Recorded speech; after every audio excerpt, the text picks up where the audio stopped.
কঠিয়াতলী জুমৰমুৰ পশ্চিম কাৱৈমাৰীত দুটা পশু উদ্ধাৰ কৰি কঠিয়াতলী বন বিভাগৰ হাতত গতাই দিয়ে অঞ্চলটোৰ সচেতন ৰাইজে।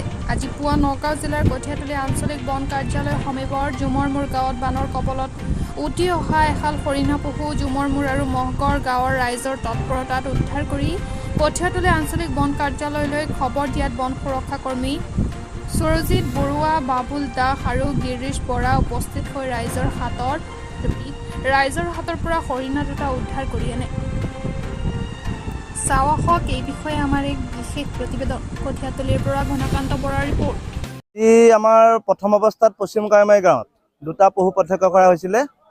মাইকী পশুজনী পশ্চিম কাৱৈমাৰী গাঁৱতে উদ্ধাৰ কৰা হ'ল। ৰাইজৰ সহযোগত তেওঁলোকে যথেষ্ট কষ্ট কৰি পানীৰ মাজৰ পৰা সাহসিকতাৰে গৈ পশুগৰাকীক উদ্ধাৰ কৰি আনিলে। তাৰপিছতে আমি প্ৰথম পশুগৰাকীক ইতিমধ্যে বন বিভাগৰ হাতত চমজাই দিছোঁ।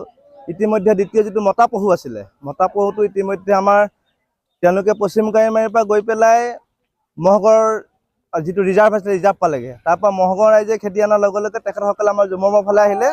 ইতিমধ্যে অলপ আগতে এই দ্বিতীয় পশুটোকো আমাৰ জুমৰমুৰত উদ্ধাৰ কৰা হৈছে। এতিয়া আমি তেখেতসকলক ধুনীয়াকৈ বান্ধি ৰাখিছোঁ পশুটোক, আৰু আমি ইতিমধ্যে বন বিভাগৰ লগত যোগাযোগ কৰিছোঁ। তেখেতসকল আহি আছে, আহি পেলাই আমি তেওঁলোকক পশুটো অৰ্পণ কৰিম।